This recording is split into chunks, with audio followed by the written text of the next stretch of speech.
Hi YouTube and happy Monday. In today's video I'd like to show you my second attempt and a successful attempt at synchronizing my Casio PV-S400 Plus 4 megabyte storage Casio Pocket Viewer to my HP T510 thin client running Ubuntu 24.04 Noble using the application pvlink. Before I get into that, I'll quickly show you the devices that are being synchronized. This is my Casio PV-S400 Plus Pocket Viewer, which I'm really coming to enjoy. It is a PDA that's rather large and runs on a 16-bit x86 processor. It has flash, non-volatile storage, and quite a long battery life. It's being synchronized to this HP T510 thin client that I've featured now in a number of previous videos, which is especially good for this demo because it has a built-in serial port. That's right, you don't need a USB serial adapter. It actually has a DB9 connector on the back, to which I have connected this serial cradle. Okay, so with that, I'll go ahead and zoom in on the screen here and show you a little bit about what I've done with pvlink. pvlink, as I mentioned before, is a Linux application for synchronizing and backing up pocket viewers in the Linux environment. It is inspired by the Windows-based Casio PC Sync software, but of course this works in Unix machines. I got it from Klaus Mittermann's GitHub repository, which I'll add in the description, and was able to compile it for this Linux distribution. It was originally developed in Japanese by Tomio Narita. It was called pvlink, since I think the Casio Pocket Viewers are called Kalides or Kaliades in Japan. But there's also a Mandarin version and English version. I've of course compiled the English version, and that's worked out quite well for me. I'm just going to go ahead and go through the README for a little bit here. Okay, so you can see that pvlink, as I mentioned, is a data synchronization tool between PV and Unix-like operating systems. Tomio had used it with PV-S250 and PV-1600, which is interesting. Johannes, I forgot his last name, who also has some good pages on Pocket Viewers, confirmed that it works with the S250 and S1600, and another German collaborator sent a patch for the European PV750. It was pretty simple to compile it. I just changed the flash size to 4 megabytes and ran make pvlink. You can see there's Chinese Mandarin and Japanese version. I first copied over this categories.known file into a configuration folder within a PV folder in my home directory and inspected this. You can see that it is a space delimited file with 3 columns, one with category IDs, a second one with a directory path, and a third one with a name of the category. I copied this over, and I had used this in my first unsuccessful synchronization. What made this next synchronization successful was that I deleted the categories that are incompatible with this particular pocket viewer. As it says here, for troubleshooting on synchronization, you go ahead and remove the lines that contain something from the categories file that didn't synchronize. If some categories aren't synchronized anyway, please examine the categories file and add similar category ID and try again. Go up a little bit, make sure I follow that.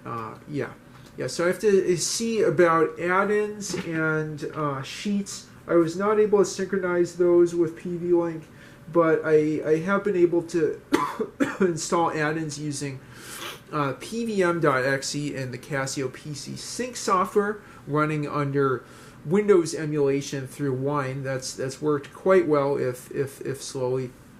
And there's another tool called PV Uploader that's Unix based that I've also been able to compile that hopefully I'll be able to feature in a future video in addition to PVM. Okay, so after the second synchronization successfully, you can see succeeded to synchronize. There's heading files with heading IDs, names, and types of different files within different categories. And you can also use pvlink just to inspect the contents of particular objects. Okay. There we go. So this is great because you can synchronize any changes in Unix in your particular sync directory and on the Pocket Viewer using pvlink, and you can also make full data backups, which I'll be doing, essentially getting an image file of the Pocket Viewer, which is useful in case something gets damaged or corrupted, what have you. I'll also use this show feature to show categories, objects, and then objects summary or catalog, and then objects themselves in a moment. Okay, so with that, let's go ahead and go to the PV directory that I made in my home directory, and let's do a synchronization just to show you this is successful. I'll do capital S for synchronize PV, and we can see everything syncing, and it says at the bottom, done, synchronize, succeeded to synchronize, which is wonderful. Now I'll go ahead and inspect some of the synchronized files. Let's do pvlink ~/pv memo, and you can see the object ID and the heading, or I guess the title of those memos. I can then print to standard output the particular object, and you can see the memo I've written in. If I was to edit it here, the changes would be reflected on the Pocket Viewer. I'm planning to do a video on OW Basic, which is a structured and pretty powerful basic language on the Pocket Viewer. I might write up some source code in a memo file here and then have it uploaded over to the Pocket Viewer and changes sync. So I can either develop on the Pocket Viewer itself or on Linux. Okay, so I showed you how you can inspect particular objects, get a catalog of memo objects, and then look at categories overall. Now I just want to show you really quick what it looks like on the Pocket Viewer while I'm running that synchronization. We'll just see what changes happen on the display there. You should see a computer. I know that it doesn't look too good with that gray low contrast display, but you should see an icon of a computer pop up once I run pvlink synchronize. Okay, and I think you saw the icon change, and now that the synchronization completed, it disappeared again. Okay, so just showing you what that looks like. I plan to do a lot more videos on the Pocket Viewer this week, potentially a Pocket Viewer video every day. I will definitely demonstrate the PC Sync and or PV Application Manager for installing add-ins. As you could see on the screen, and as I'll show you here in a second, you can indeed see that I have a couple add-ins installed here, OW Basic and iEdit, which is an IDE for OW Basic. Unfortunately, though, I haven't yet been able to install those using pvlink or a Linux-based utility. I installed those add-ins using PV Application Manager running in Wine emulation, which worked quite well, but still I'd like to have native Linux experience. So what's planned for the week is demos of synchronization or installation of add-ins with PVM, a Linux-based tool called PV Uploader that I believe will upload either add-ins as bin files or archives in LZH, which is sort of arcane at this point archiving format to the Pocket Viewer over serial. And then I'll plan to have videos on different add-ins. I'll see if there's any other synchronization stuff to talk about. Oh, one demo that I'd like to do in the near future, in the next couple days, is show you the typing experience on the Pocket Viewer.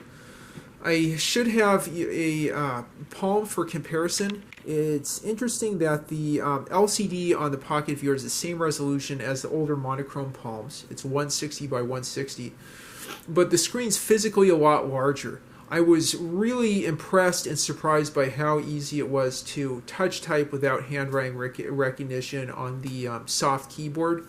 I will be installing the application PV which is a primitive graffiti-like form of handwriting recognition. But still, I was not expecting to have such a good experience with the built-in keyboard. So that's something to look forward to in the near future. I'm thinking of anything else. Definitely demos of different add-ins and separate videos, and more discussion of synchronization and the user experience. Okay, so with that, I think I conclude this video on my second successful synchronization of my Casio Pocket Viewer PV-S400 Plus with my Linux thin client, an HP T510.